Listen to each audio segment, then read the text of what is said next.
Welcome, friends, to Inks and Issues, a podcast where we do in-depth discussions on a single comic book.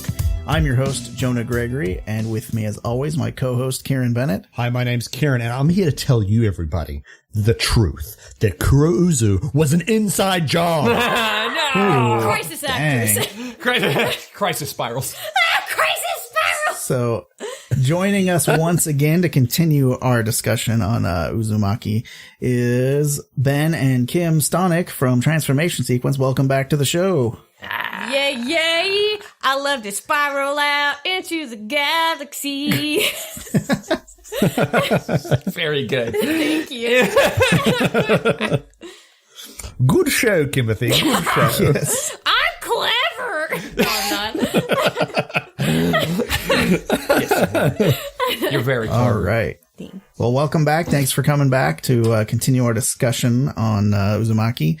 So, to recap from last week, spirals are a thing and they make people turn into weird spiral monsters, and that's pretty much the plot so far. Mm-hmm. Yep, pretty Do you much. think it's funny that the last time I was on, I talked about Naruto Uzumaki, and this time I'm just talking about the Uzumaki. Next time I come on, I'm just going to talk about the Uzu or the Maki. We're going to keep shortening it. Talk about Uzis. There's got to be a comic about like guns? about Straight Outta Compton. Oh. You know, let's find that one. I'd read that. Yeah, I'm sure that exists. Maybe next time we'll make Kim read some sort of Western manga. I'm going to make y'all read Sweet Tooth. Make her read the cinemanga of Avatar. It's like reading with your eyes. Yeah, well, yes. Yes. I'm very stupid. Thank you for having me. So, as we discussed last time, if you're not familiar or somehow you missed the last one, this is a podcast. You can just go download it.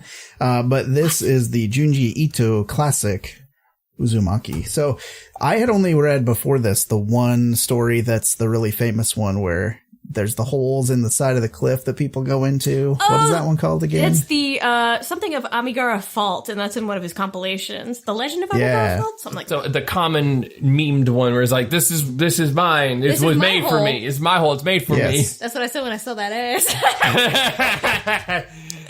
So that was my only exposure to it. And I know that one is like, a lot of people were like, oh man, you gotta read that one. And then I looked it up and like, cause I didn't remember the name, just like I didn't remember it now. And I was like, oh, I did read that. And it was really interesting.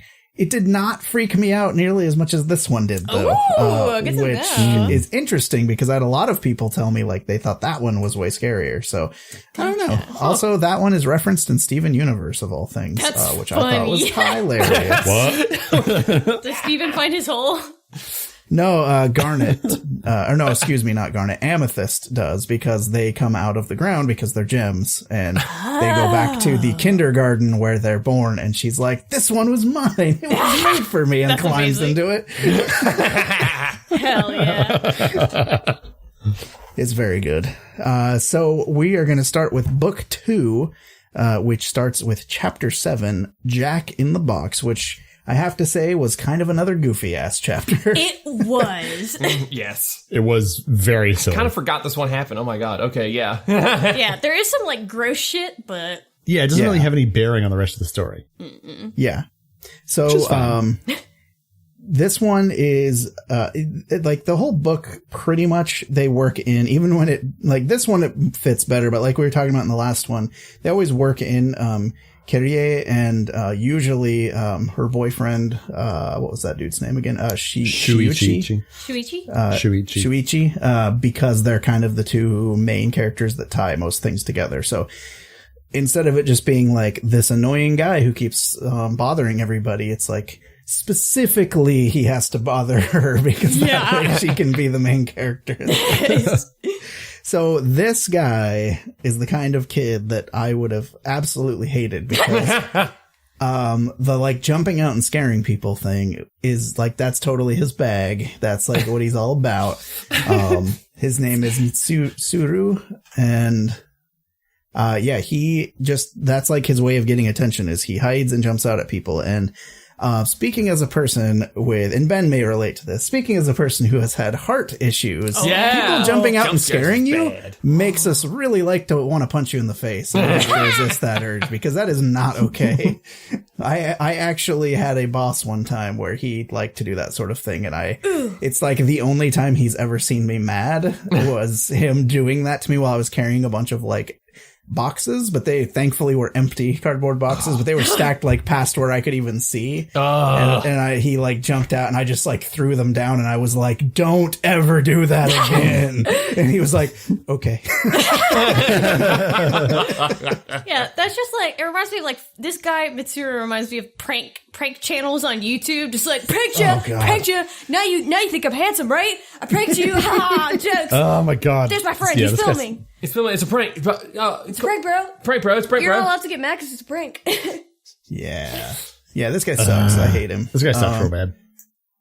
So yeah, they talk about how Kyrie is talking to her friend about how they've stopped cremating people because every time they do, the spiral smoke comes out of the crematorium and then lands in Dragonfly Lake, and it's freaking everyone out. So they've started burying people again in this old cemetery, which looks too packed to actually bury anything in. So I'm not really sure how they're accomplishing this, because it is very like carefully. graves on graves on graves already. Just stack them like Legos. Graves on graves on graves. Yeah. But they're like, man, that's freaky. So they start walking through the graves, and I don't know why. I guess that's the route they take normally, but it's never come up before. Absolutely. And this Mitsuru jumps out from behind a grave because he's an asshole and scares the crap out of them. He also comes out of a garbage can because he's apparently he's trash. Because he is human he's garbage. Literal human trash. And scares them then. And then he like sends her a gift and is being like super creepy and like, you're going to like me now, right, guys? And then he's like, I'm going to prove my love by walking out in front of this car because love will save me. Yeah, he's And like, love's going to so stop this car. And it's just like, dog, have you seen a car? Yeah. It's big. The car big. Car big and fast. Yeah. So, like, the scene where he then gets not just hit by a car, but, like, smushed up into the tire and of course, into a spiral, because why wouldn't it be a spiral? He's, like, rolled into the tire is one of the most horrifying things, because it's, like, most of the stuff is, like, kind of goofy looking when they do the body horror. This one's, like, too real. Yeah. Like, it's bad. Yeah. I mean, it's incredibly well drawn, but it's bad. Like, that one haunts you for a while. But he had sent this gift, so she finally opens it because she kind of feels bad with the whole, him dying by being like, I'm professing my love to you by getting hit by this car. So she opens like it. that would really fuck with you. Like that would really fuck with you. Well, it should, because it's her fault. It's one of his final pranks. Benjamin. So she's not allowed to get mad because it was a prank. Yeah, it's a prank. It's a prank. So, of course, this kid is like the Jack in the Box. That's what everyone calls him, because he does this dumbass Lovesick thing where he kid jumps. hit by car, gone sexual.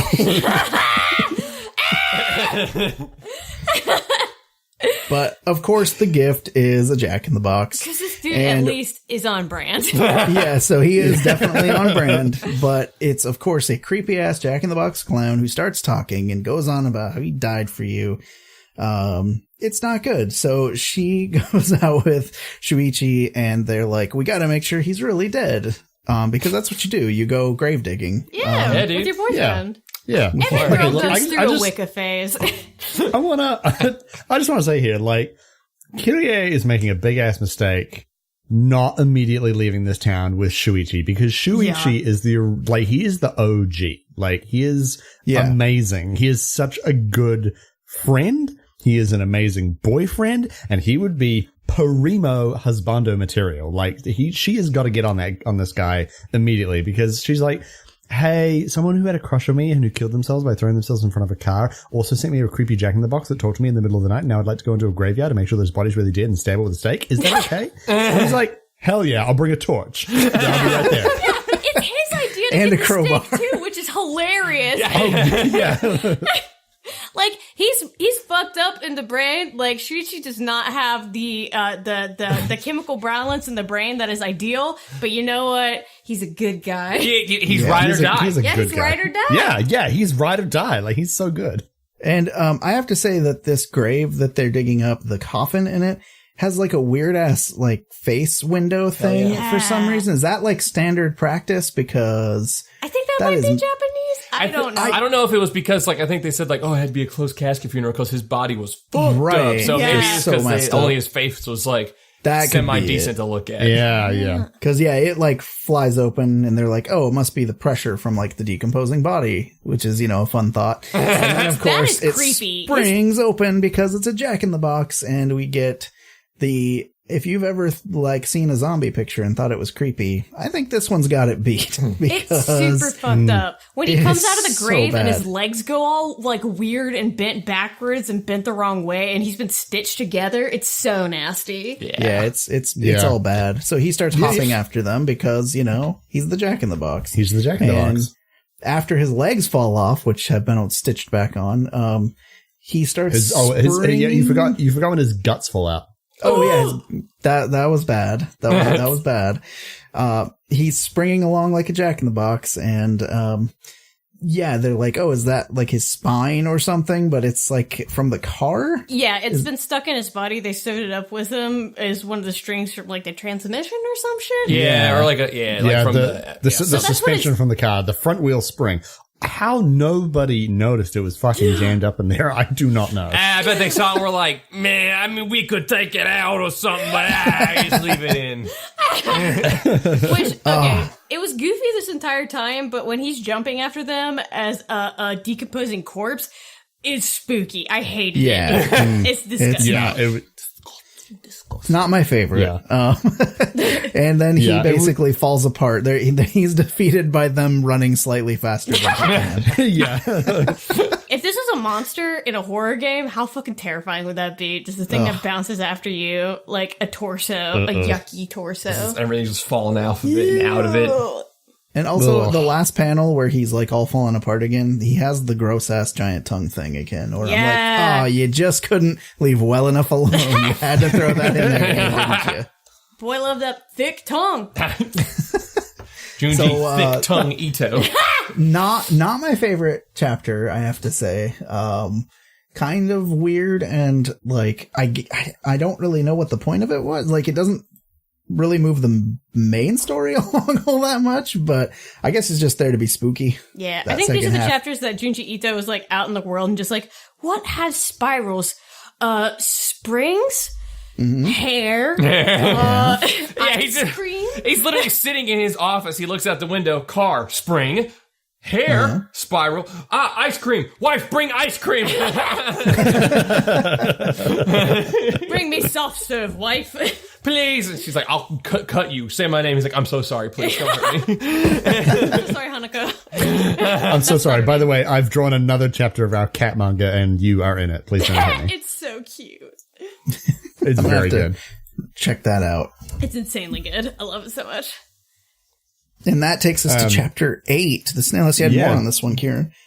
No, I was just going to say, it was good. It was kind of goofy, but it was still like, when the body starts jumping out of them, it was pretty creepy. Yeah. So that takes us to chapter 8. The snail. Oh no. It's raining. So it's raining in Kuruzu, and a boy named Katayama, who for some reason only comes to class when it's raining, rocks on up to class late. And he says it's just because he's slow. He is indeed very slow and also very wet, costing his team the volleyball game. As punishment, the other members of the team strip him down and toss him into the hall, where everyone sees that there's a spiral on his back, and he like slithers back into the changing room. Okay, question. It's so gross. Did y'all have a moist kid when you were in high school? Like, did you ever have like a weird like moist kid? Yeah, and if you don't know if you had a moist kid, you were the moist kid. I may have been the moist kid then. I was probably the moist kid. You probably weren't. It's fine. Did you eat your boogers in class? If you say no, I showered every day, so I don't think it was me. Yeah, I showered twice a day. Wow. Okay, so you might have been the moist kid just by virtue of always being in the shower. So you were out of the shower twice a day is what you meant to say. Yeah. Yeah, moist kid. But actually, always if I clean. could just stay in the shower forever, I totally would. It is very relaxing. It's a good time. But no, moist kid, always in the shower. Or not in the shower. Yeah, well, that's Kieran's. That's how it is in New His name Zealand. is Kieran. Yeah, thanks. He has hair. You know that kid who always just looks clammy, and if you touch his hand, it's slightly slimy. He always picks his nose and eats it and doesn't give a fuck. Mm-hmm. He might try and run around and kiss people on the playground. That's the moist kid. And he's also probably a libertarian now. Oh yeah, probably. Ugh. That's the most moist take of all. Libertarians are nothing but moist boys. Yes. They are primo snailman material, I have to say. Sorry to interrupt, but I had several moist kids, and this is just oh no, I know this asshole. You know this guy? Yeah. Okay, so the next day, his back is bulging, and he's even wetter and even slower. If that's even possible. He's achieving new heights. So this continues to progress until a few days later, he comes in with an actual shell on his back, and he's sliding along the ground. The day after that, he's an actual snail on the side of the school, which is very stupid, but still kind of creepy. Yeah, because it still kind of looks like him. Yeah, it's Yeah, and it's human size, so it's a big snail face. Yeah.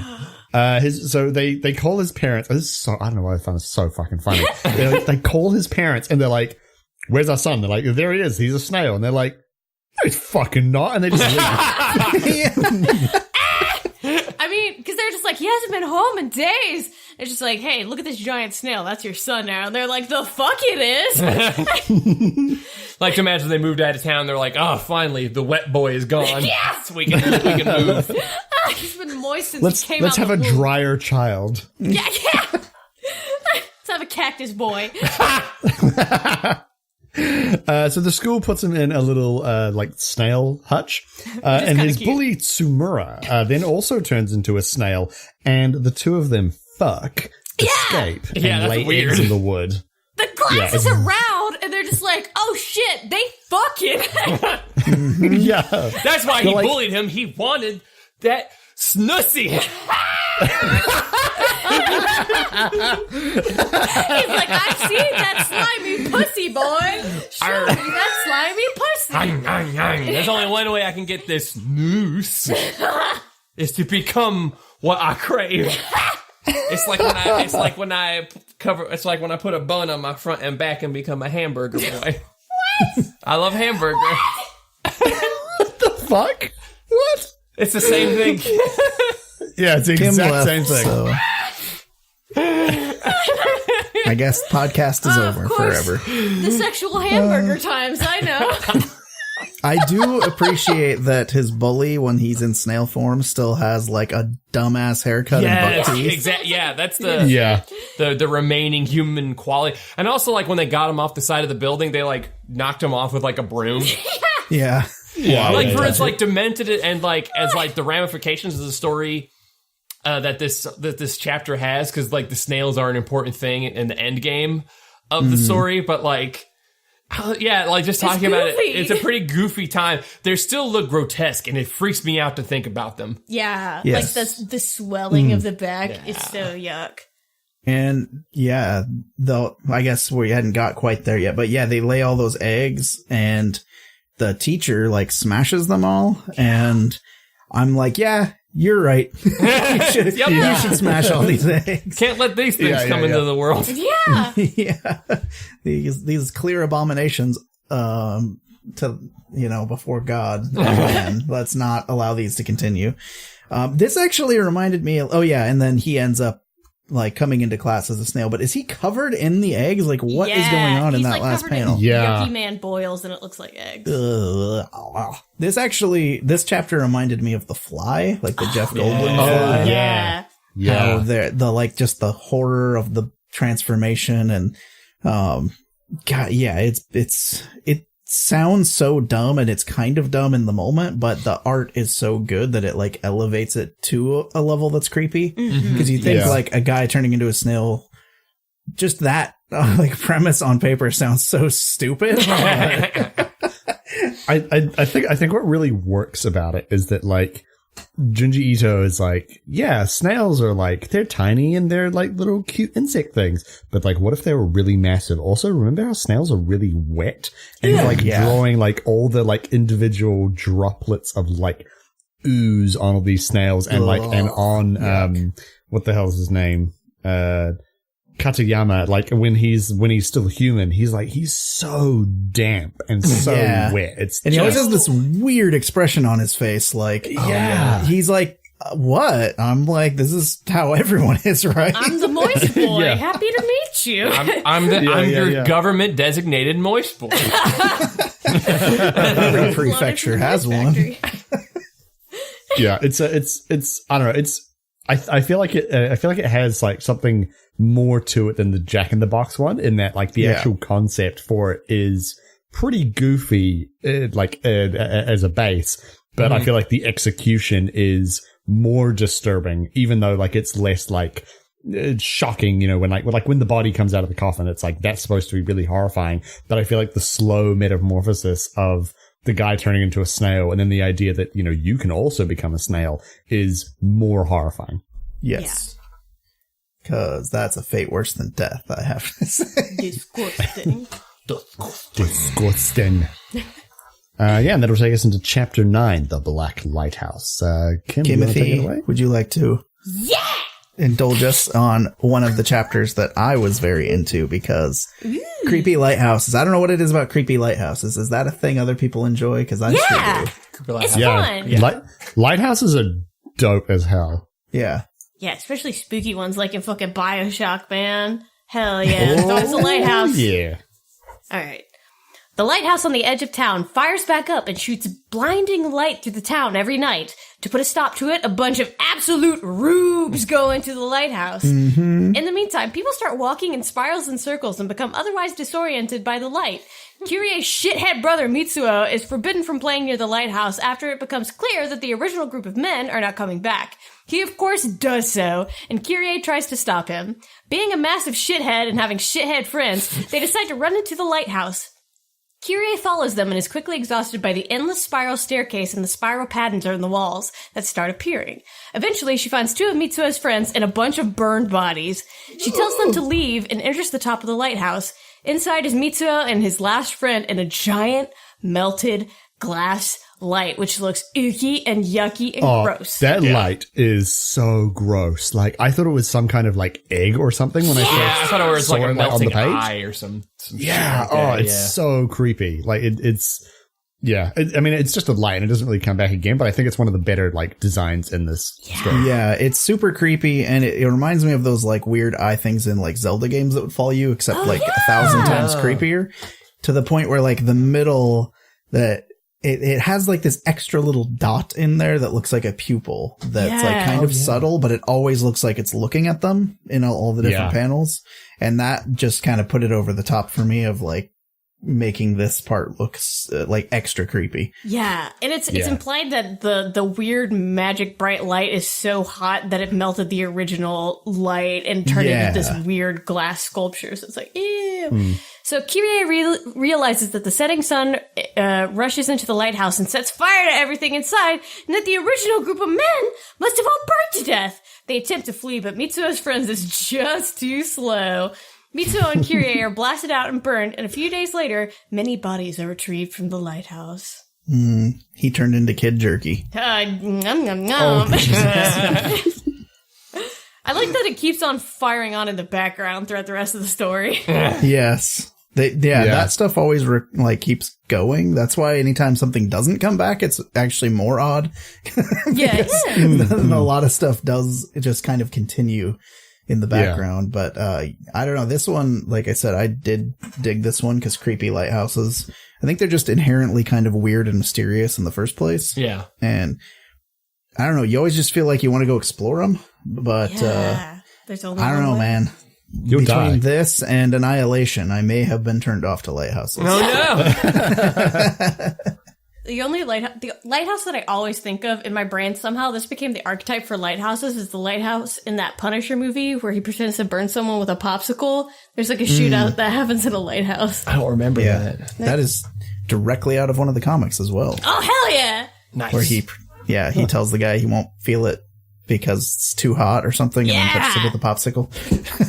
It's a really bad movie, but for some reason that's like ingrained in my consciousness. Yeah, that scene was probably the best scene in the movie, if I'm remembering correctly. It's been a while.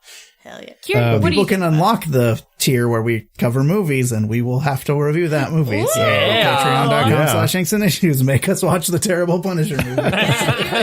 You cowards, pay them money to watch this bad movie. Exactly. Yeah, do it. I thought this chapter was really good. Just because because like I always really enjoy the body horror because he does it really well and it's really horrifying and disgusting and gross, and I enjoy body horror. But I really like this because it was quite it was a refreshing change of pace because it was more like this kind of environment based horror. Yeah. Like the lighthouse is killing people, and it's almost like the spiral doesn't really have anything to do with it. Obviously, I'm sure the spiral or the curse of the spiral made this happen to begin with, but now it's kind of like it's just happening automatically, and it's just because of the sun and the way the lighthouse is set up, and there's nothing they can do about it. So it's kind of like when they get to the top and she realizes like, oh God, like there's, the sun's just going to come in, it's just going to burn us to death. Like the stakes are almost like higher, because there isn't anything they can do about it. It's not like they can resist the pull of the spiral. There's no intelligence behind it. It's just like the force of nature, essentially, at this point. It just happens. Yeah. And also I really enjoyed her like going up through the spiral staircases and like realizing, oh shit, I'm in a spiral. And then she starts seeing spirals, and it was really good. I think by this point you're kind of like, you're like really into like the spiral kind of motif sort of thing, and about, being like, spirals are bad. So yeah, I really enjoyed this one. What do you think, Benjamin? I liked it. Nice. To the point. Good. Okay, Ben, kick us off in the most horrifying set of stories within this collection, which kicks off with Chapter 10's Mosquitoes. Yummy. Yeah, the mosquitoes into Chapter 10 into Chapter 11 is probably the scariest for me, and the two best chapters in my opinion. IMHO. So Chapter 10, Mosquitoes.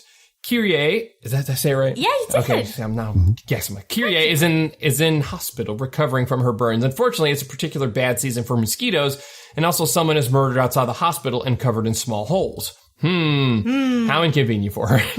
A bunch of pregnant women are moved into the hospital, including Kyrie's cousin, Keiko. She unpacks her bag for her and finds a strange wrapped item, which she's like, don't open it. And she's like, oh, I'm sorry. I'm a pregnant lady. It's my weird dildo. I was about to say, that's what I would say. Lady's just like, hey, listen, man, just because I'm pregnant don't mean I need. And it's just stares, this like bloodshot. I know. So that night, 3 more people are murdered in the hospital. Shuichi shows up and tells her that the hospital is infected with spirals and tries to kill a mosquito with some bug spray. Keiko, who has since moved into her room, starts coughing and choking, and Shuichi is removed from the hospital. Poor guy. He's just spraying aerosol into just a pregnant woman's face. It's like, like this still just lines up with regular hospital logic. From most reputable hospitals, I think you'd get bounced for that. I feel like you would. So that night, Kyrie hears a buzzing sound and discovers that all the pregnant... Okay, here we go. Oh, boy. Yeah, here's a buzzing sound. And because, like, at this point, so, dear listener, if you're like, oh, I'm just going to listen to these guys talk about this and not read it. 1, wrong. 2, oh my God. Because up to this point, this is the first time I've ever read it. And I just thought we were just going to get some big mosquitoes. Yeah. No. That's what I thought too. Nope. Here hears a buzzing sound and discovers that all the pregnant mothers are using hand drills to suck blood from people. Yeah, baby. What the fuck, dude? Baby. Yum, yum, yum. Good for baby. So fucked. Yeah, it's messed up. And they did show earlier that the mosquitoes were flying in a spiral, which actually like hypnotized and knocked that's right. Kiryu out. That's right. And then the mothers start doing the hand symbol, like blah, blah, blah. Multiple folks. Yeah, so multiple folks die as she runs. She tries to run away. Like, people are like being like, what's all this commotion out here? Oh my God. And it's fucking decimated. And she eventually saves herself with bug spray. Needless to say, all tracks of this horror are gone. All traces. Oh, I'm sorry. Oh my bad. No, you're okay. All traces of this horror are gone by morning, and Kyrie can't help but wonder what will happen to the babies fed on nothing but human blood. Hell yeah, metal as hell. Babies. Okay, if you want to read something that makes every other like zombie type story seem tame, like read this chapter because zombies ain't scary. These pregnant women are scary. Yeah. Oh my God. Truth to power, Just man. like A pregnant woman, don't get in the way of her and what she's craving. She's craving, man. She'll get it. She'll fucking get it, man. The bit where I think it's like, Kyrie is like watching one of the pregnant women, drill into someone's neck and then suck the blood out of him. And then like, she turns and sees her and just that like, pale white face covered in little holes, the like bulging eyes with like solid dark pupils and like these dark circles around the eyes and just like the lines everywhere. Like it's so Junji Ito that like if you showed it to somebody, they'd be like, yeah, I think I actually recognize that artist because it's so like, it's so in his style and it's so creepy. It's so visceral and just, I also, hate it. hospitals at night are already creepy as hell. Yeah. Exactly. Yeah. To be perfectly honest, I find pregnant women vaguely horrifying. I think pregnancy, personally, if you get pregnant and you like it, that's cool. But I think it's disgusting and alien. So these chapters, I was like, finally, someone understands. Well, I mean, it's like I said when we were reviewing Tokyo Ghoul. The basis of so much horror is consumption or fucking women issues like pregnancy or menstruation. Like it's disgusting. It's disgusting. Yeah. These pregnant women are so creepy. And they all like hang out together. Yeah, like they're all in that one room, and it's just like, fuck, man. And you know it's because like I bet because like does he have kids? I don't know actually. Okay, because I think he might have a couple kids actually. Something tells me if not him, then maybe like a relative. But I imagine he probably, like we said, like he's just getting these ideas from the world. So I bet he went to a hospital to visit someone that was pregnant, either his wife or like a family member. Walked by the maternity ward and saw a mosquito and went, "Wait a second here. I've got an idea for the one thing that's going to absolutely destroy Ben-Stonick's total emotional core. Here we go." Yeah, he has 2 kids. Okay. Yeah. I bet he thought about it then. What if my wife just drank blood? Because it's gross. It's like having a parasite in you. It's gross. So like you feel it moving. You could like see like the handprints, and it's like an alien trying to bust out. It's gross. As anyone can plainly tell, Kim and I don't plan on having children. Yeah, so. no. Are you sure? Because you sound not sure. No, I would drink blood. Hey, it's like I always say about having kids, because I have 2. If you are both 100% sure you want them, awesome. If you're not, don't. Yeah, because it only is have kids so if you're much enthusiastic work. about it. Yeah, like we wanted kids, we had to, and now we're done. There you go. Yeah. And all power to you if you like all that stuff. If you're like, oh, it's empowering and all that, radical. Cool. I think it's gross. We don't want to yuck your yum, but we're yucking it over here. Yeah, at least in the stone. Yeah, Kim will never apologize for yucking. No, I think it's that's disgusting. fine. We did 2 home births, and I was one of the main team people, and I was told by our midwives that they would like me to like talk to all the other dads about how to actually be helpful during a birth, because apparently most dads are terrible at that. Well, hey, I'm glad you were good at it then, man. I'm good at that, but placenta.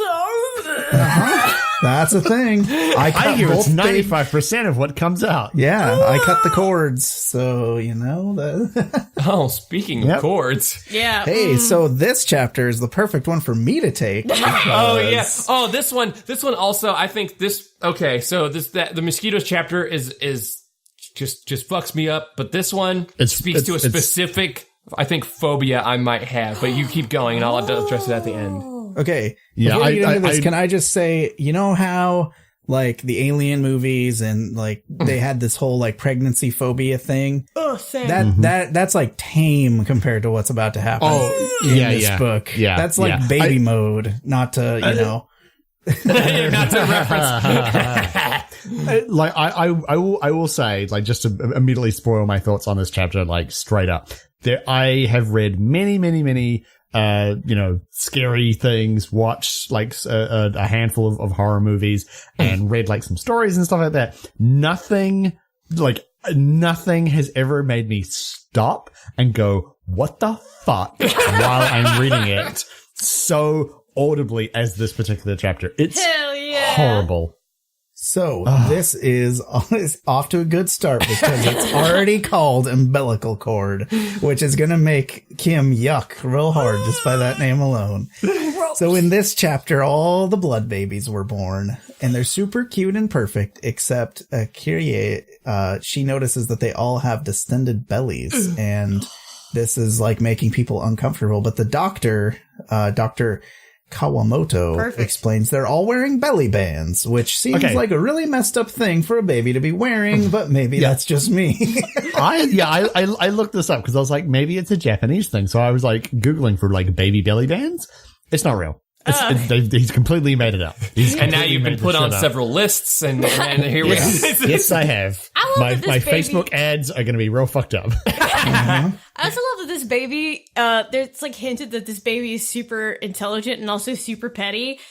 When Kyrie is just like, ew, what's wrong with their bellies? The baby like stops being cute, like looks at her out of the corner of its eyes, just like, bitch, what? And then starts screaming. It's like, Kyrie, why would you say that? You make baby sad. And she's like, bitch, what? I'm just telling the truth. These babies is gross. Yeah, they're gross babies. So, God, the bellies, they're so horrifying. But, yeah, so she runs off because she cannot stand the screaming and crying, honestly, which, same. I don't blame her. I've had 2 of them. It's, but as she's running and she's supposed to be getting released from the hospital, she trips down the stairs because of course she does. And then during this stay, all of a sudden everyone's eating these new mushrooms that have become, this kind of like cuisine that's really popular at the hospital, and everyone's kind of infatuated with how delicious they are. And yummy. Everyone wants to know where they come from, but the doctor won't tell them where he got them. They're just like, oh yeah, we're using them in the kitchen now. It's all good. And so she, of course, doesn't eat any because she's, dealt with enough weird stuff, I think, at this point to know better. Yeah. But she starts having her ears ring from all the crying babies because they seem like they're totally just messing with her at this point. So she goes for a walk and happens upon all the babies who are talking to each other. Oh my God. Which already, no, thank you. They're talking about how amazing the womb is and how it was like, it was basically like heaven. It was so warm and God. They want to do is return. It's so gross. It's so bad. And their so faces one of the babies are so fucked. They're very disturbing. One of the babies is like, no, it's totally possible. And he says that Makio is being returned to Seiko right now. And then his belly distends so far that it sprouts into a mushroom. So that's where we find out that the mushrooms are crazy placenta things bursting forth from these babies. Yuck! Ben looks like he's about to throw up. Bad. So, of course, Kyrie runs out of there because, this is messed up, and finds like an entire room full of these belly mushrooms that Dr. Kawamoto has all over the place, and he's the one that explains these are placenta mushrooms, and they're grown from the babies that want to return to the womb. And she finds that Seiko has been successfully operated on, and in the next room she gets up from the birthing table and has a giant belly and is kind of a horrible naked zombie mom. And it's awful. And God, it's one of the most, out of a book of lots of horrifying imagery. Yeah. This whole chapter is probably the most intense, I would say. They put it back in. They put the baby back in. They put it back in. Yeah. And like they don't just like delicately put it back in. The page where she is sitting on the table, she is split from like the top of her rib cage all the way down to the bottom, like, and then just sewed back up. It's honestly one of the most disgusting fucking things I've ever seen in my life. It's so gross. She looks like a tick ready to pop. She's like so big where that big baby is. Like, yuck. It's so gross. And then as she's being chased through the hospital, the mom wants more blood, so she develops one of these crazy, giant tongue things. But this one specifically is like covered in hair, or like so gross. It's basically, what is that called? Like a proboscis, like a fly has. Oh yeah. Oh no. Like, and it even has like a hole at the end. It's really disturbing looking, and Yummy. jabs one of the doctors in the neck. And because Dr. Kawamoto, he goes into the room because he's like, look upon my creation. Yeah. And Seiko's just like, give me blood, doc. And Dr. Kawamoto's like, here's your cousin, Kyrie, drink up. But she misses because Kyrie like jerks her head, and instead Seiko gets Dr. Kawamoto, the shitty baby doctor, in the neck. It's metal. Yeah. And they run into the room with all the mushrooms, and these two dumbasses stumble in and are like, here's where all the mushrooms are, and they just can't help themselves from like eating. It's Pippin and Mary. Just going to town. Yeah. And so of course, so the last panel with the dude, he just turns into Hank Hill, but he's being stabbed in the neck. His proboscis as he's eating a mushroom. And he's I'll like, tell you what. I'll tell you. Ain't right. Placenta mushroom and placenta mushroom accessories. So yeah, that's the end of that chapter. And wow, I actually had to stop when I was reading this and be like, it's time for a break because oh my God. So to read something light and fun, I started reading My Boyfriend is a Bear, which if you need something to like calm you back down, I would recommend that one because that's very good. It's a chill, fun, like romance book that's kind of silly, but I dug it. And yeah, that was a good one to kind of cap the night off before I dove back into any more of this insanity. I have to say like this chapter and also the previous chapter, like, no desire to really go back and read them ever again, but probably some of like the best chapters in this whole story because they're so like genuinely disturbing and scary. Like they're actually horrifying. It's super gross, but super good. What'd you guys think? It was like I said, like I think just learning that a food you eat is something disgusting and it's already in you and you're digesting it and all that. It's just, is that your phobia? It just fucks me up, man. Yeah, it's bad. It just fucks me up, especially because like just I can't help but not think of the mouthfeel of eating a meat mushroom. Yeah, like some people do eat their placentas. Some people do that. Yes, I bet he read that and was like, man, that's fucked up. I like mushrooms, though. I'm going to write this down. Yeah. So, Kim, to ick you out even further, when you do have a home birth, they actually ask you if you want to keep the placenta or if they want them to dispose of it. That's disgusting. We did not keep the placenta. Thank God, because if you said you sauteed that shit up, I would have ended this call right now. Now, the one thing some people do that I do think is kind of cool when they keep it, and it's weird but still kind of cool, is they will plant a tree and put that like under it, so it's like fertilizer. So it's like the tree is born the day their kid was born, but like that's kind of cool. But we didn't have a yard, so like no, take this thing away, please. Some people like dehydrate it and turn it to pills. Like some bitches turn it into smoothies. Fucking like smoothies. Grinding it up and getting high off your baby sack. Yeah, because apparently it's like good protein, and like wild animals eat their placentas, so why don't we? Because we know how to read. Yeah, well, we got thumbs. Yeah, we got fucking thumbs. You know, peanuts and like other nuts and eggs and stuff are good protein too. Like you got other options. I don't is what I'm saying. Eat something I shitted out of my pussy face. I don't want that.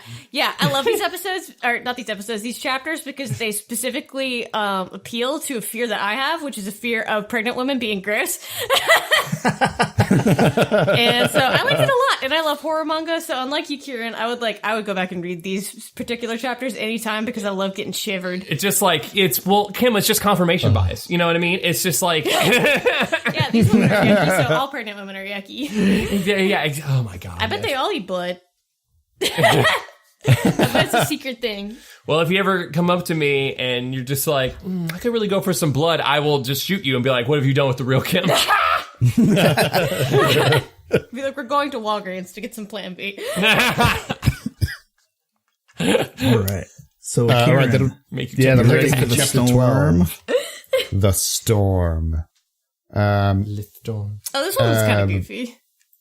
This one was kind of cool, but there isn't not a lot really happens in it. So basically, Kirie and Shuichi are sitting on the beach and contemplating the coming storm season. Shuichi then realizes this will mean spirals in the weather and freaks out. He then runs around town and yelling at everyone that there's going to be a typhoon coming soon. His freak out is 100% justified as the town is hit by a hurricane for 2 days straight. The eye of the storm, which is a spiral, is mad horny for Kirie and tries to suck her away. Shuichi helps her run away from the storm, but it eventually sucks them up and dumps them in Dragonfly Pond. The storm then disperses, but the forecast is for yet another hurricane. Bum, bum, bum. Yeah, this chapter was really cool, but a lot of it was them just running away and the storm going ooh, Kirie, Kirie, and calling after her and stuff, which is cool. It's kind of goofy, but it's good. It was weird. The thing I think I liked the most about this particular one is at this point, because we're more than halfway through, I believe, at this point, but just showing how tired they look. They've been dealing with this stuff nonstop for a while now, and especially Shuichi just looks like he hasn't slept in a week. That boy's his eyes are so dark, and does it ever say how long ago it's been since his parents both died? Because might we remind you that he has been orphaned recently? Yeah, poor fella. And he's only in high school. He actually leaves. One of the things that kind of triggered his realizing that the town was so weird was he started going to a different school that was outside of town.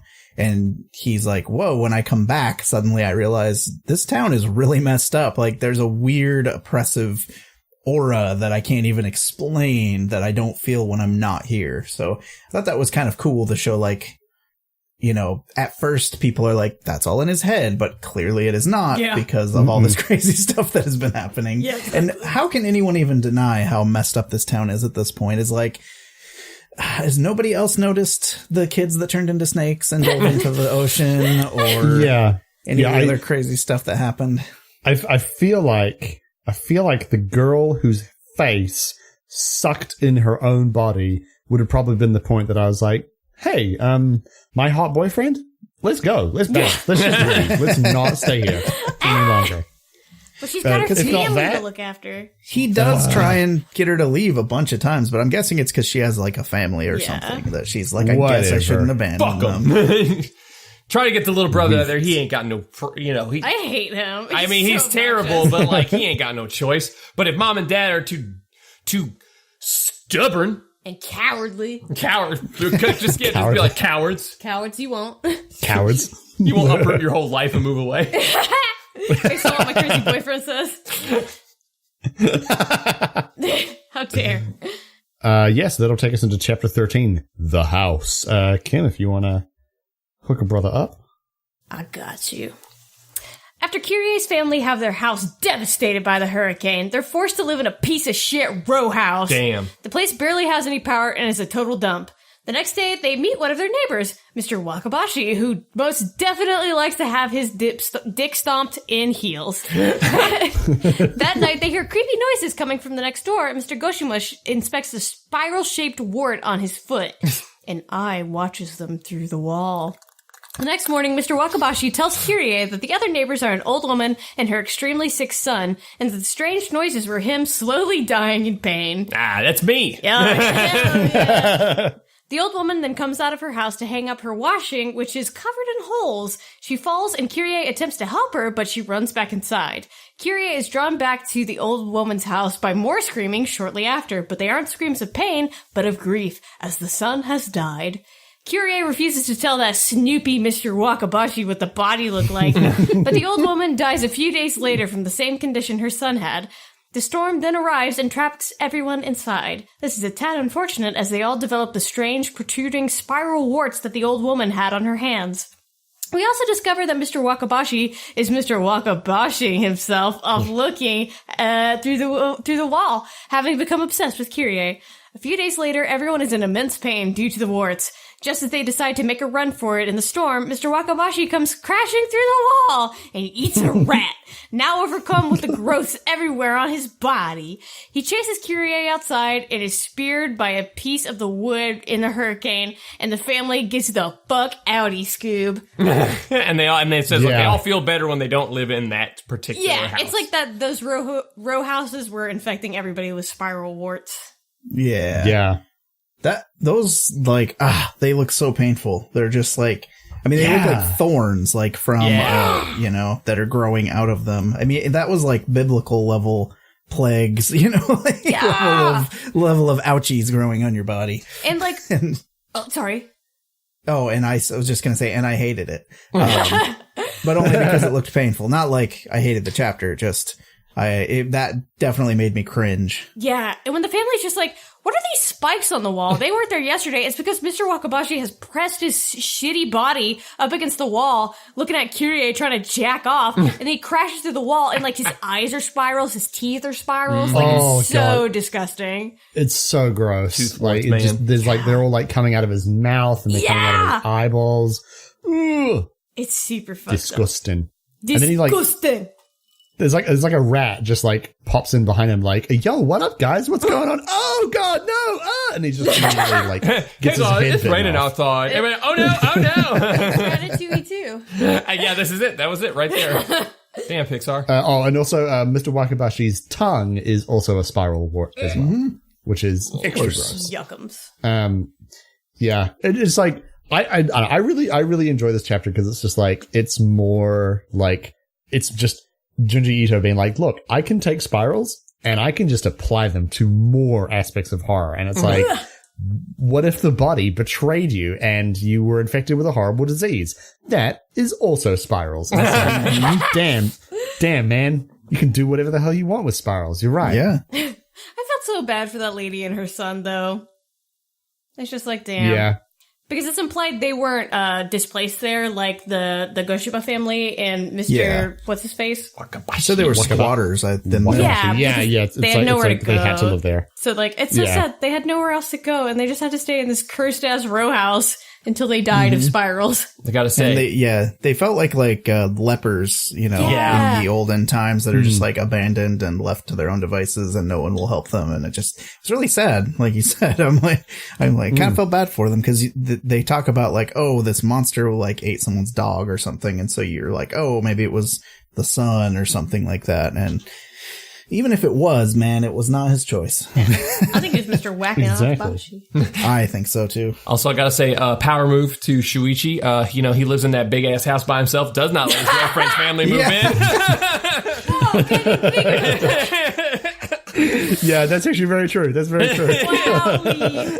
Maybe they're just like, oh no, we don't want to live with your weirdo boyfriend. Maybe he was like, no, please move in. And like, I'm very alone. Please move in. And they're just please like, make me dinner. And they're like, nah. I thought maybe it was more like a Harry Potter situation where he's like super rich. He finds out, and then anytime his friend Ron needs anything, he's like, yeah, that's a shame. Anyway, you're like, Harry, lend him some money for a new wand, you asshole.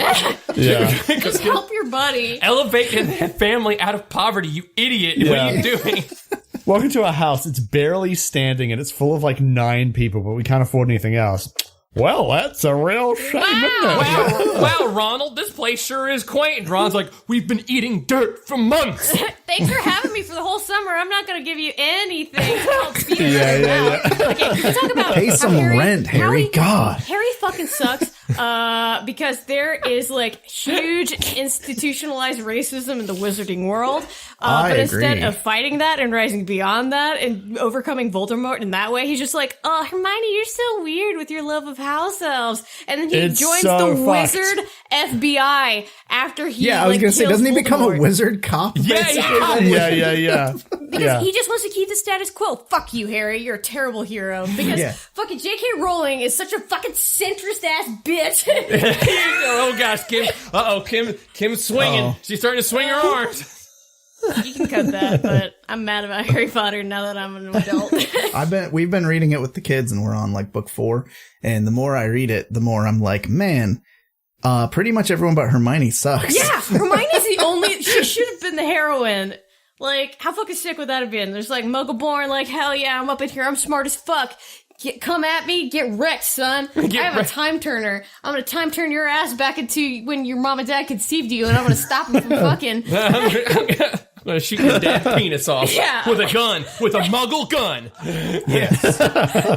Just like I always say, you know what my Patronus is? A regular ass gun. I will shoot the wizard dead. Done, wizard. I said pee. Anyway. Why won't they let us be on your wizard, Harry? Yeah, I don't understand why we haven't been invited. Oh, Kieran's gone. Kieran We got left. too nerdy. Kieran's like, oh, God. These fuckers. You know what I find funny is while we're waiting for Kieran to come back, how everyone was like, oh, Harry Potter's such a bad influence because of, witchcraft and whatnot. And you read it and it's like the most tame stuff as far as that goes. Yeah, oh yeah. And then the one that people should have been mad at if they were going to be mad about that sort of thing, which was the Golden Compass books, because they literally kill God in those books. Yeah, that's Big Atheist Hours. Who up? No, people should be mad at Harry because he's a fucking coward. Sure. I just mean the people who get mad at that sort of thing. Oh, I yeah. know. They're like, I'm mad because it's the popular thing. It's like Pokemon. It must be the devil because it's popular. Yeah, all the youths like it? Ooh, must hate. Fidget Spinner represents the dark trinity of Lucifer, the devil, and Satan. Of course. Yes, go on. Yeah, I remember they're like, oh, we're boycotting the Golden Compass movie. And then it came out and everyone's like, actually, it's just kind of a boring movie, so whatever. Actually, the movie just sucks. But the book is good. The audiobook is good because it's fully acted. Oh, really? I didn't know that. Yeah. It's like, it's good. Hell yeah. Hello. Hello. Sorry. I really had to pee. Oh, that's okay. And I was just like waiting for like an opportunity, and I was like, I'm not going to get one. So I was just screaming. It's all about Harry Potter. Yeah, how he's a fucking coward. Fucking pig. Chapter 14, Butterflies. Thank you, Ben, for getting us back on track. Back on track. Sometimes you just got no clutch, hard shift, first to fourth gear. just wreck that engine up.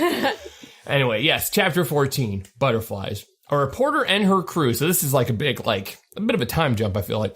A reporter and her crew, Miss Maruyama, arrive in Kurouzu. There you go. To report on the devastation. Things don't start well with their van hit by a mini twister, resulting in the van flipping and Miss Maruyama having to continue alone. She arrives in the town and sees a news helicopter pulled down by a twister and bodies all over. She arrives at what looks like a lake and frees 3 tied-up children who totally ignore her and instead walk away and blow twisters out of their mouths and destroy a house. They... Yeah, this is like... Never I was like, save children. That's the... Leave them. That's Leave them where they lie. The mama bird won't take them back if you touch them. They then decide to try and kill her with twisters and mention that walking too fast will make more twisters and give chase slowly. Just as they catch up, she yells and makes her own twister, blowing the kids away. Good. Kyrie then shows up with Mitsuru, who explains that no less than 5 hurricanes have been sucked into Dragonfly Pond, and that's why twisters are made by people. Because the air density, for some reason. Yeah, it's fucked yeah. up. It's If you notice, bullshit. when she first comes out of the tunnel, there's a bunch of flipped cars. So it's like as soon as you get through the tunnel, the speed of the car is creating a twister and flipping the car. Yeah. Oh, shit. The sound of the car. Go vroom. Car go vroom. So his weird ass, horror stuff is at least somewhat consistent within its own logic. Yes. two of the kids from she then takes her to a row house. So Kirie takes the news lady to a row house full of people hiding out, explaining that the row houses are basically the only things left standing. Inside are dozens of other aid workers and reporters saying it's all hopeless. Two of the kids from before show up saying the news lady killed their friend. They try to twister the house unto death, but can't. So the people inside shoot their own twister at the kids and get rid of them, but instead the kids start twister surfing. Because they are demons. This chapter just takes a turn, doesn't it? It does. This is where the book gets... It's where he decided, I think, he needed to start winding down the story. I see what you did there, actually, winding spirals. leading to some sort of conclusion. Yeah. Whereas, I get it, but that also means it's, not quite as good each chapter. It's just kind of you gotta it's like the slow march to get to the end at this point. Yeah. And there's still good moments, and it's not like I hated it or anything, but there definitely some of the goofy stuff like this, like twister surfing, is just so out of left field. You're like, and it is what goofy. is going on here? Yeah. It is goofy as hell. And the row houses are invincible, which is kind of interesting. The tornadoes just can't hurt them. Yeah, I thought that was so yeah, like you said, here we go, we're marching to the end, the slow march. Oh, and then we're gonna start peeling back some layers of why exactly this is happening. We've just spent so long just watching these terrible things happen to these mildly okay people, and then, and then now we're gonna start getting some answers. And I mean, kinda. Which that aspect I do appreciate, is that the answers are just kinda. There's reasons, because of reasons. Yeah. Kim, did you have anything you wanted to say about this chapter? No, these children are demonic, and them riding the fucking wind, the little devil, the dust devils are stupid. Ride the wind. Mostly because I hate children. Now, question: are these the blood babies grown up? Oh, good question. They look That's a good question. The timeline's very or did very they all just get flexible put back inside? Yeah, again, because we also start exploring some ideas of time gets all fucky in here. Yeah. So. Well, I think yeah. the doctor that did the operation died. Oh, he just died, so they couldn't put him back in. Couldn't So put all the babies back in. Yeah. So it could be. It is actually kind of funny that at the end of that hospital chapter, the last bit is I left the hospital and I never found out what happened. That's yeah, it's just I would never look back. I would never go near that hospital again. I would just stay at least 5 blocks away at all times. Yeah, hell no. I ain't never going in there, even if I'm dying of sepsis. Fuck you. Wow, even sepsis? Even that sepsis. that dang sepsis. That dang sepsis. All right, let's go into chapter 15, Chaos. This is probably the dumbest chapter. There are tornado gangs wrecking the place. This is weird, I don't know, pilot-looking guys with goggles and jackets and stuff, flying in the tornadoes. Kirie Matsuro and Miss Maruyama are out looking for food and stumble upon 3 snail people. Kirie is completely unfazed, and they go back to the row house, which is now more crowded, so there's even more people in the row house. A man finds a map in the wall that seems to be the town covered in a giant spiral. After Shuichi's muttering gets on someone's nerves, our heroes are booted from the row house. With no place to go, Miss Maruyama explains that she was unable to leave the town by the main road tunnel. Mr. Goshima wants to make ceramics like a fucking crazy person. At this point, they smell something real good and discover a tornado gang roasting a snail person. Apparently, it's delicious. The tornado gang becomes vaguely threatening, and after Mr. Goshima tells them to eat his ass, they kill him with a twister. A fight ensues, and Miss Maruyama and Kirie are almost taken away by the gang, but Shuichi saves them. Sadly for the gang, they get sucked into Dragonfly Pond, never to be seen again. Can we talk about how disgusting that snail meat looks? Because they take it out of the shell, and it's got a skull indentation in the meat. Yeah, that's the gross. That's the highlight of this chapter, is the idea that you can eat snail people. Just oh no, disgusting. Yeah, it's not even they don't even carve it up or anything. They just cook it whole in the shell, bust it open, and it just spills like a disgusting meat soup. Yeah, like a meat tube. Yeah, and they just cut chunks off and they just eat it. And the way Junji Ito draws teeth is disgusting. Yes. Yeah, it is. Oh, He's very good at that. very good boy. Very good. Very good meat. Very good boy. Very good meat, man. Love my meat, Daddy. Yeah. Eating the snails and like the kind of the implications of that was super gross, but like really good.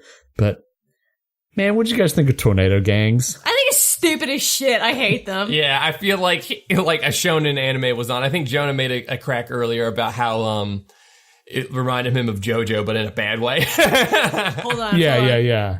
Riders in the storm. I think it's like the first like kind of big glimpse we get of the tornado gangs. It's like the guy is like in the tornado and it's this massive like page and it's like a whole bunch of them and they're all like posing in the tornadoes and it's like this is not the same comic. Yeah, like a bunch of dipshits. And I like that they're just like it's implied they're just a bunch of dipshits from around town that figured out how to ride tornadoes. They just have really good balance. That's the only thing that sets them apart. Yeah. They felt like rejects from Fist of the North Star episode to me. Yes. Because they're all just like a bunch of dumbass punks that are like, you got to do what we say now. And then, they get punched so hard that they explode. But yes. I mean, they don't, but I wish they did. I wish they did, yeah. This is wish they get punched so hard they explode out of this comic. Yes. This is also a chapter where I got really pissed off at Kirye's younger brother because the entire thing he's like, I want to join a tornado gang. I want to eat snail people. He gets them into the situation that their mom and dad are like, fuck to hell with tornadoes. It's just like, good fucking job, bud. Like, if you shut your goddamn mouth like we told you to, we wouldn't be in this pickle. Petulant children get their parents killed. Yes, exactly. That's why you'd never be a bad baby. You'll die. Your parents will die. Yeah. Exactly. And then you turn into a snail. Yeah, then you turn into a that's how I'm going to die. Yeah. Are you going to use that in your kids' journal? Like next time they're like not cleaning their rooms, just be like, clean your rooms or you will turn into a snail. Yes. If you move any slower, you will turn into a snail. So some solid bits in that chapter, but overall the tornado gangs are dumb. Yes, they felt very out of place in this. Yeah. So that'll take us into chapter 16, Erosion. All right, I'll take this one then. So more people keep coming into the city and keep getting trapped because once you're there, you can't because people or like aid workers and stuff keep showing up going, I heard you guys needed help. And then they're like, you dumbass, why did you come here? So the row houses just keep getting more and more packed. So they try and escape by sea, but that's impossible. They every time someone tries to like get in the water or like on a raft or anything like that, then a spiral opens up that they fall into because, why not? Yeah, of course. At this point, I mean, that's just expected. And then Takamoto adds that when he's been traveling at the edges of town, you get turned around by, and then you just like show back up in the town again. Mm-hmm. So there's not really a lot of options. So, they try and like find other row houses because everything's getting so packed. So they notice one of their companions, which is one of the aid workers, has started to develop a shell on his back and that another has a spiral mark. Shuichi pops up to say it's because everyone is moving so slow. So they carry on. They finally get to another row house, but they tell them to go away because it's too full. And then they are blowing like tornadoes at them to get them to go away. But they're like, no, we're going to break down the door. And when they do, they reveal that the row houses people, they're so packed in there. And spirals are a thing in this comic. So they've all like twisted together in a horrifying way. And they've decided, I mean, Junji Ito is way ahead of the curve and basically was like, oh, you thought Human Centipede was grotesque? Yeah. It's like a fucking Dark Souls boss. Oh, you have like 4 people in a row? Check out this like hundreds of people. It's and, like Bloodborne shit. Mashed, writhing, oh my pulsating it is mass so of people. Bloodborne. Yeah, it's disgusting. It's a human meatloaf. Yes, and they are packed so tightly in there that the ends of the row house actually burst open. and they just start using all their weird, like, spindly limbs to, like, start putting, like, more, like, extending the row houses out. It's really terrifying. It is, yeah. And then it's visceral. I hate it. Then the Navy shows up and everyone's like, we're saved. And they immediately all get, you know, sent into the drink by a giant whirlpool. Yeah. And they find, you know, a gross half-eaten snail person, and they're like, no, we can't eat that. That used to be a person. But eventually they get hungry enough that they just decide to give in and eat it. Yeah. Kyrie discovers that Mitsuru is developing into a snail person, so she starts kind of hiding that fact and decides, like, hey, we need to get the hell out of here, because if we leave, he'll probably change back or stop turning at least. So they are determined to get out of their city finally. And that is the end of that chapter. That one actually zips along pretty quickly, but again, I mean, this is probably the most horror we've seen in a bit in this book, is the, like, writhing mass of row house people. It's gross. I wasn't a fan of that. Also, whenever they cook the snail people, I don't know if you guys mentioned this when I had to step away for a second, but there's always, like, a skull face nasty thing left behind. Like, it's bad. So yeah, that's that. And that brings us to 17, escape. So we're getting close to the end here, guys. I can do 17. I have the book in front of me. You have it. Oh. All right. Chapter 17, escape, or escape. Yes. Yeah, don't say the Japanese. So Kyrie and Co are just like, all right, we're gonna figure out where the fuck to go. We can't decide if we're gonna go through the tunnel. We can't decide if we're gonna go through the mountains. So we're gonna use this fucking stick to decide. And it lands towards the mountains. So just like, oh shit, we just gotta try it and see if it works. So they go to a path that leads over the mountains and towards the place where fucking Shuichi was going to school. And so they're walking along, and fucking, what's his name? That kid, Mitsuru is just like, my back hurts. I'm turning into a snail. And while they're walking along, they see that all the trees and all the grass have been turning into, like, yucky boy spirals. And they're hearing this noise from the town, and they look down and they see that Mr. Tanizaki is trying to extend the row houses. He's like, hey girls, once you come back, there's going to be plenty of room. Don't worry about it. See you later. And so they're walking along, and they eventually meet up with some of the other fellows, and I think Takemoto is one of them. And they're just like, hey, look at our snail friend. He's the most important part of our group, because we're going to kill and eat him when he turns into a full snail. And the way that they meet is that the group of those survivors, they tried to follow Kyrie and Co, but they meet each other face to face in the mountains, which means that time and space are all fucked up in the mountains because they meet each other head on when they're supposed to be following them. And so the dude turns into a snail, and one of the guys is just like, hey man, do you want to try eating him raw? I think that'd be fucking so sick. Oh, like, so gross. And some garlic butter sauce. And so he decides to crawl into the shell, and he gets so deep in there, just eating one of his friends, that only his little feet is sticking out. And the other guys are just like, hey, no fair, let me try. And while they're doing that, Kyrie and the news lady and the little brother get the fuck out of here, because it's just like, oh my god, my brother's turning into a snail. We cannot let him eat him. Meanwhile, Shuichi freaks out a little bit just because the spirals is too much. But they meet back up again with a party of snail eaters, and they're just like, hey, why'd you leave? What happened? And they're just like, oh, he just got lost. No reason. And they're like, hey, your brother, what's he got on his back? And they're just like, oh, it's just a backpack. Nothing to worry about. Nothing to see here. Yeah, and meanwhile, fucking the kid's eyes start popping out into little snail antenna, and they finally realize that, oh shit, he's a snail, and they're immediately just like, let's fucking eat him. He's a delicious boy. And so our a yummy boy. Yummy boy. Put him in my mouth. FBI. And so they try to run away from the group of snail eaters, but because time and space is so fucky, they end up over, like, next to a cliff, which isn't supposed to be anywhere where they were walking. And they're just like, oh shit, we're trapped. Baby boy, snail, you crawl down that cliff, and we'll come back to eat, not to eat you, we'll come back to get you, okay? And so, little baby boy welcome back to eat, I mean help you. Help eat you? And so they meet back up with the snail eaters, and they're just like, "Where's your little baby boy?" And just like, "Oh, he's gone." And they're like, "You know what's fucking sick? Is sticking your head in a snail shell and feeling that wet spiral as you eat your buddy. It just makes me want to be a spiral." And then they all start turning into yucky spiral men.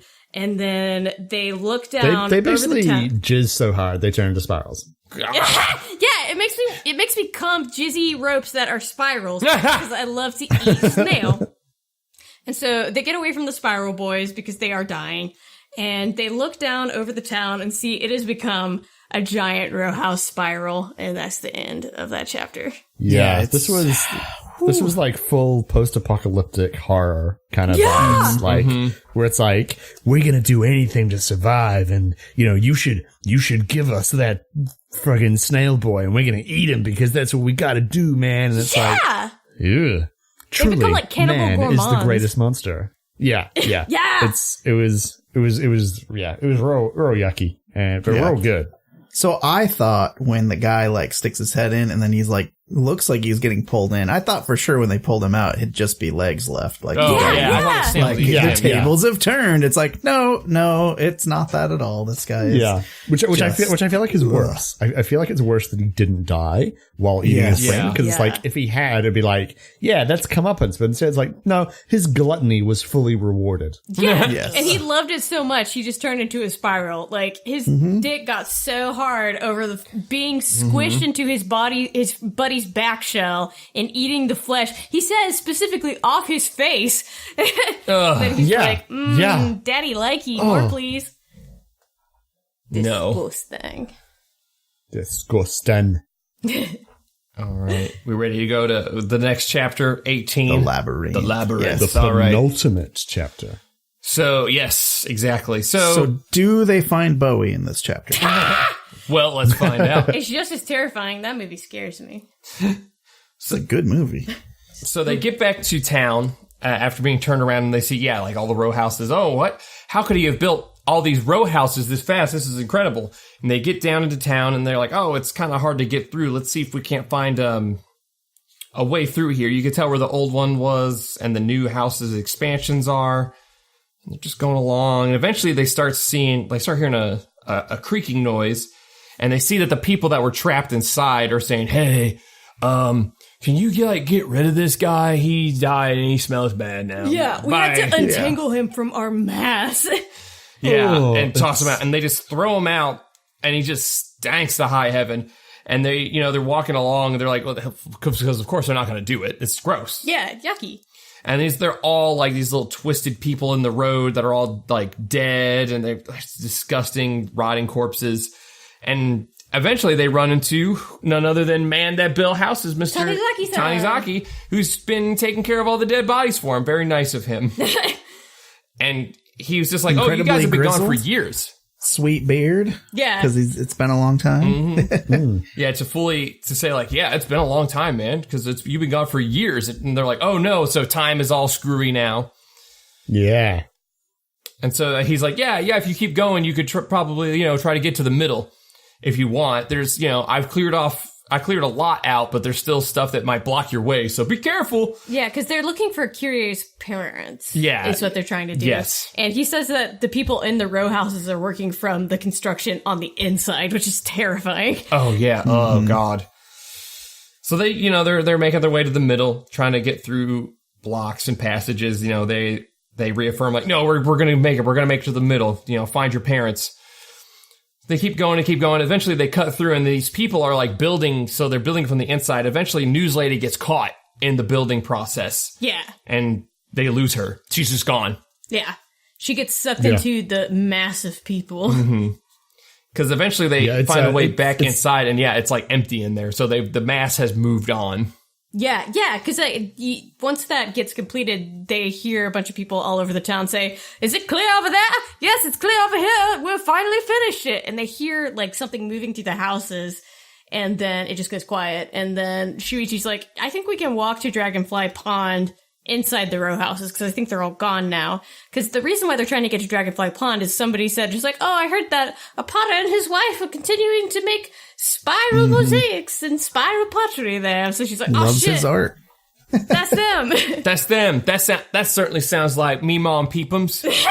So they get to, and also I like the whole, a giant building being completely packed with like horrifying monsters. And then a second later it being completely empty. Yeah. That alone just just grosses me out. Cause it's just, I don't know.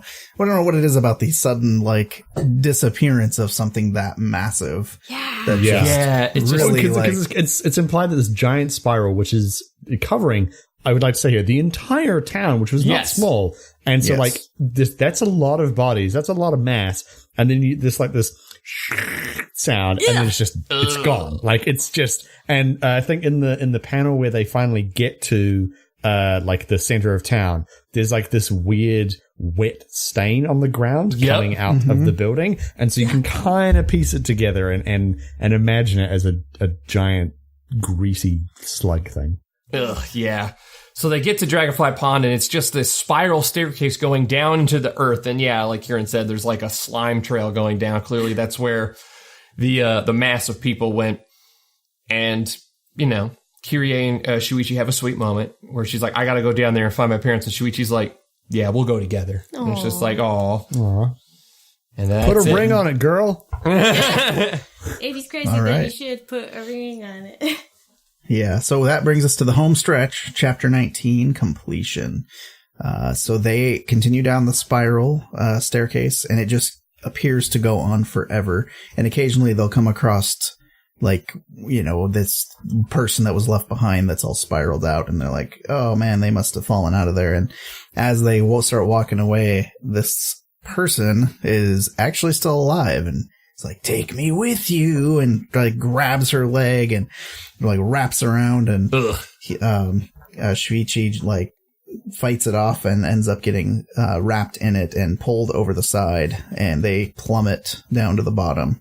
And I was really sad. And out of sight. So he saves her, but at what cost? At the cost of his own life. So she continues down, and then she hits the end of it.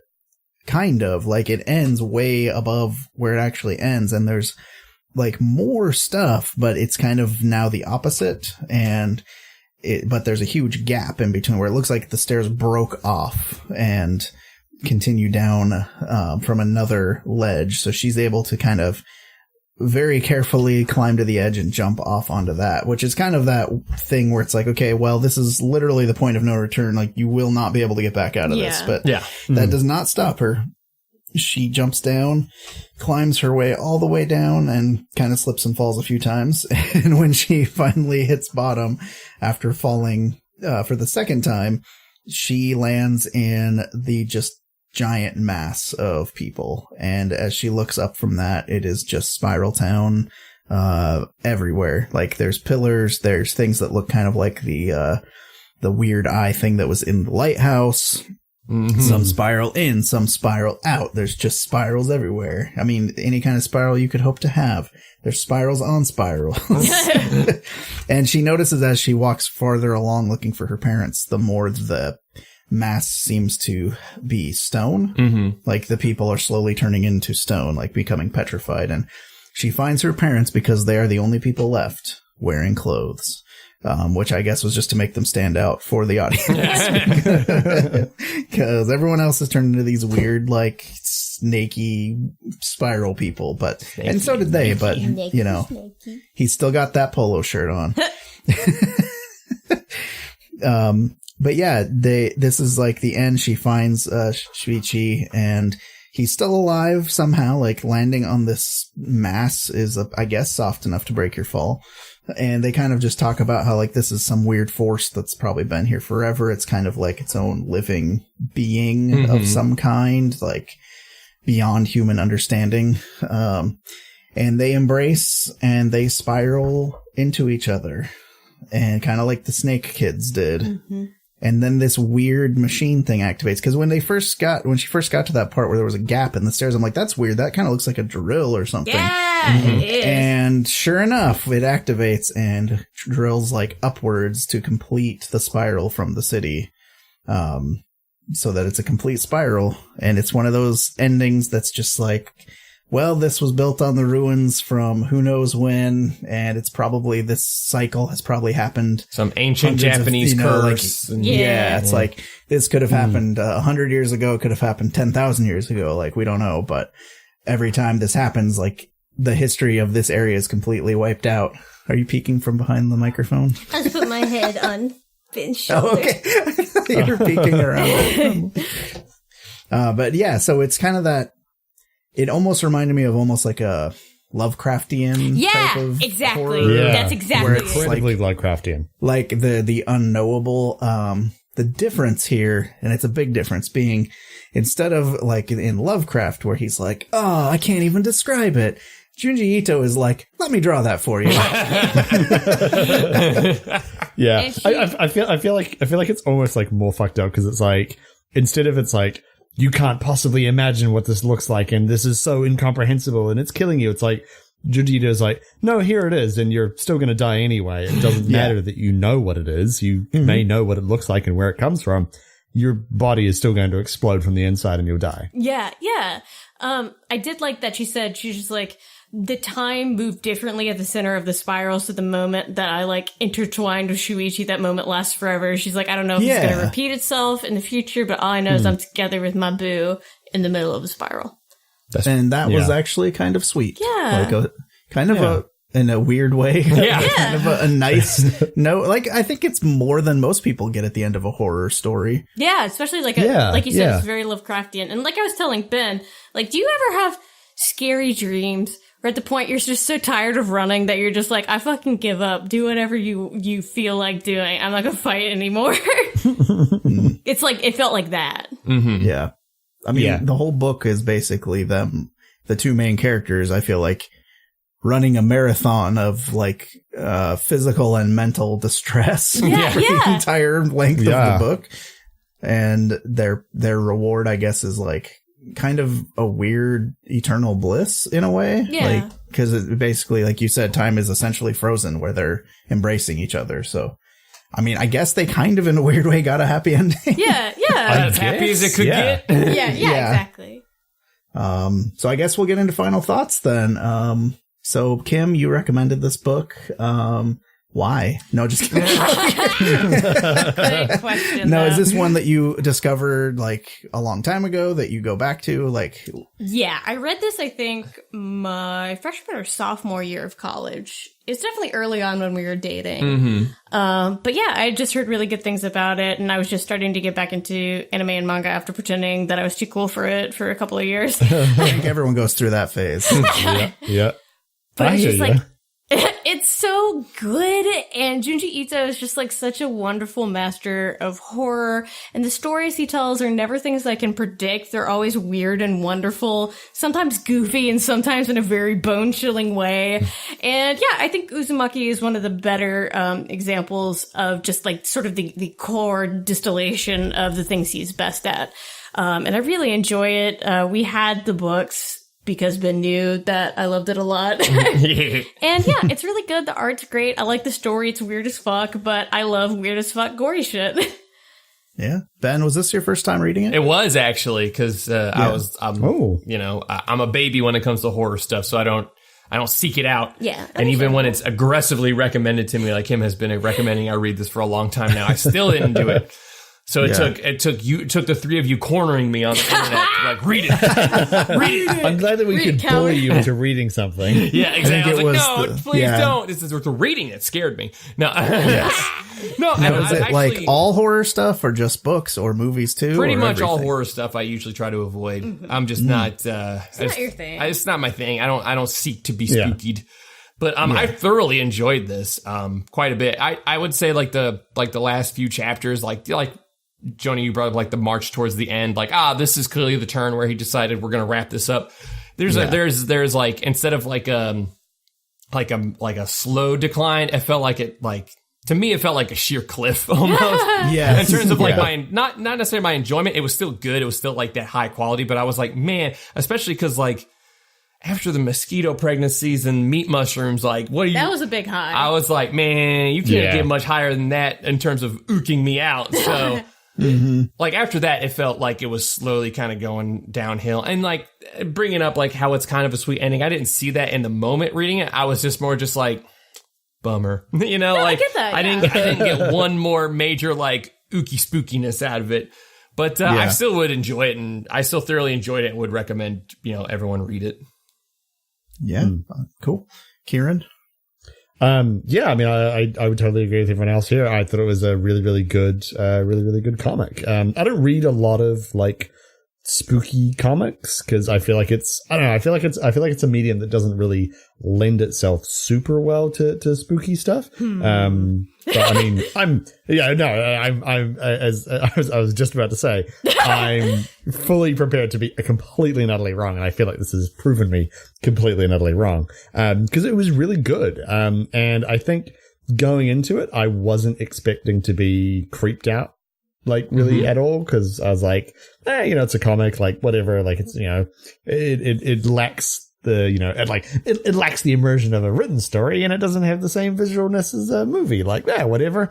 But yeah, no, I was fucking like my ass got beat. I was wrong. This was like there were some bits in here that were really, really like genuinely spooky and scary, and the story is really interesting, and the spirals are really fucked up but really, really cool, and like it's a really pacey book as well. I managed to read all three of them in one afternoon, and I didn't feel like I was really like slogging through it or anything, and I mean we mentioned it before, the art is brilliant. It's so good. So yeah, I would totally recommend it to anyone who wanted something spooky to read for the season. It's the reason for the season, baby. It's the reason for the season. Yeah. But yeah. I mean, if you want a spooky comic, honestly, I would totally recommend this because it ticks all those boxes. Yeah. Jonah, what about yourself? So, from reading the afterword by Junji Ito, I get the feeling he's like a huge nerd. He is. Very much and I think that might be why it is so good, because there's a thing, and I know Karen and I have gotten into this before, where like certain comics try really hard to be cool. This guy embraces like the nerdiness of himself so hardcore that there's nothing like trying to be cool in this book. So there's nothing like in your face of like, but this character is such a badass, or like none of the characters are like too clever. You know what I mean? Like they're not like quipping when there's weird horror stuff happening. They're just like, wow, this is really messed up. Let's get the hell out of here. Yeah, no one's saying like after the hair fight, it's like, looks time, your time got cut short. You know, like nothing like that. Like I feel like it is. He has a very strong narrative voice in his work, and that goes beyond the art. Like just from a writing perspective, I really appreciated how it didn't feel like anything else I've ever read or seen in a movie, except, if anything, maybe if there was anything, it would have been because someone was inspired by his stuff. He's incredibly distinctive. Yeah, because it's like it's like a Toriyama. Like you couldn't draw like him and not have people go, oh, this is who you're ripping off. It's so distinct. Which I really appreciated. So yeah, it's a unique work of like as a complete work. I really enjoyed it. Like I said it in the last episode, it is one of the only times that I can even remember that anything horror has actually given me nightmares, especially as an adult. Like I was a kid who was like scared of everything. Like the Thriller music video made me run crying to my room when it first came out. Because anything scary, I just could not handle. So as an adult, I kind of slowly worked my way into it, which is funny because I do write some horror stuff. It turns out I'm pretty good at that, I've found, which is maybe because I find everything so terrifying. But the artwork, there are panels in this book that are like hard to look at because the art is just that intense. And that is an impressive feat, because we've read other stuff that has like gore or whatever, but like who cares? That's not scary. A guy turned it into a snail. The moist boy turned it into a snail.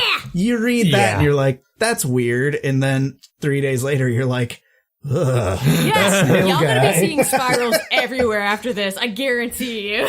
Yeah. So yeah. it is incredibly effective as a piece of horror, and it's really cool to me that it's just like a finished standalone volume that you can read and get a complete story and be done, because Oh, for sure. there's a lot of other books that, like, I mean, take The Walking Dead. It's like the point was it keeps going, but because of that, I hit a point personally where I was just didn't care anymore. Yeah. Because it was like, this isn't going anywhere. Like, maybe it does. I don't know. I don't care anymore because it just never, they just kept having to reset things. Whereas in this, because it's self-contained, it's just wham, bam, you're done. I would have finished it in one sitting, except I had to take a break because it would just got too intense.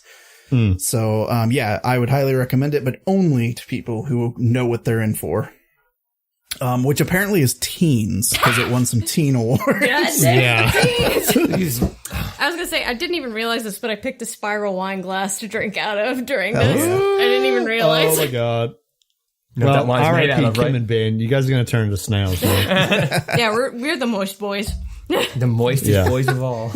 All right. Well, I think that's going to wrap it up. So thank you both for coming on again. That was really Yeah. fun. Hell yeah. Thank you, guys. Definitely have you guys on again. But where can people find you before we head out? You can we do if you're like, hey, turns out Japan has an output of this thing called anime. If you need some reviews about said anime, you can come to our podcast, Transformation Sequence, and where we review anime shows, and it's a lot of fun. It's me and Kim and our friend from across the pond, Vince. Who's also been on Inks and Issues. Yes, he was on our has. Tokyo Ghoul episodes. You can tweet at us, and more specifically him, at SequencePod. If you want to hear more of my shrill and horrid voice, you can find me on the Love to Hate podcast, where I talk with my friends about things I love and things I hate. You can tweet at us at Love to Hate Cast. Ben streams at twitch.tv/Ben Jeremiah. I stream the most Saturdays, The Sims. We're being nasty bad girls playing Black Widow Challenge at twitch.tv/KimCatties. Also, Transformation Sequence has a YouTube channel. I don't know the link off my head, but if you are one of our patrons, you get exclusive video content. For example, you're the only ones who get to see me play Princess Maker 2, where I am a parent to a very naughty little girl. Also, my. I highly recommend people check out your Doki Doki Literature Club that was playthrough, fun. because it was super fun to watch you play it. And also, I love all your voice work that you did on it. It was It's so good. It's very good, and it was cracking me up. Oh, thank you. I will also say to anybody listening to this podcast right now who's like, anime podcast? I don't know anything about anime. Why would I listen to that? Dog. I didn't know anything about anime before I listened to Transformation Sequence, other than I listened to a couple of episodes of Dragon Ball Z. Hell yeah. Transformation Sequence, easily one of my favorite podcasts now. It's so good. Please do yourself a flavor and go and listen to it. Yeah, flavor yourself. We're a If snack. you were unsure, this podcast was basically me going, what if we did that except for comic books instead of anime? Hell yeah. Because I was like wanting to start an anime podcast, and then discovered that yours existed, and was like, well, I can't top this, so I will find a different niche. I've been talking to Vince about having you on for JoJo. We just gotta figure it out. 'Cause JoJo's. We need to have like a council of JoJo's where we have you guys and Jennifer on, but we just need to figure out how to divide it up, because I feel like if we have 6 people on a podcast, that's too many. So I gotta That's a figure out lot who of takes people. which arcs. Yes, we can do it by arcs, because that would be very good, and give me an excuse to rewatch it again. Hell yeah. So Kieran, where can people find you? Oh, yeah, you can find me on the net. I'm at Mr. K_Bennett.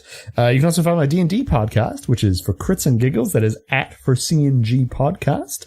We have a lot of fun. So, yeah, go and check that out. Jonah, where can people find you on the net?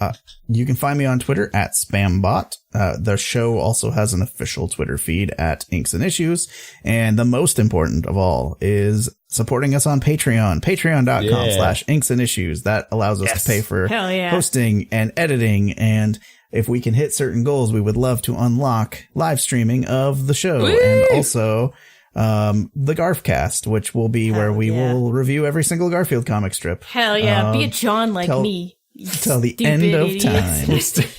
Fucking fools. And we have recently gone through and kind of reworked the Patreon a little bit. So check that out. We made a little intro video that you can watch that explains it. And yeah, it's good stuff. You can vote on what we read once a month. Yeah. And you get bonus episodes and also like content early. So it's worth a couple bucks, I think. It's worth its weight in gold. Hell My yeah. God. I am one single John. I'm the John that patronizes you. Your beautiful escorts, and I'm your John. Oh! Whoa.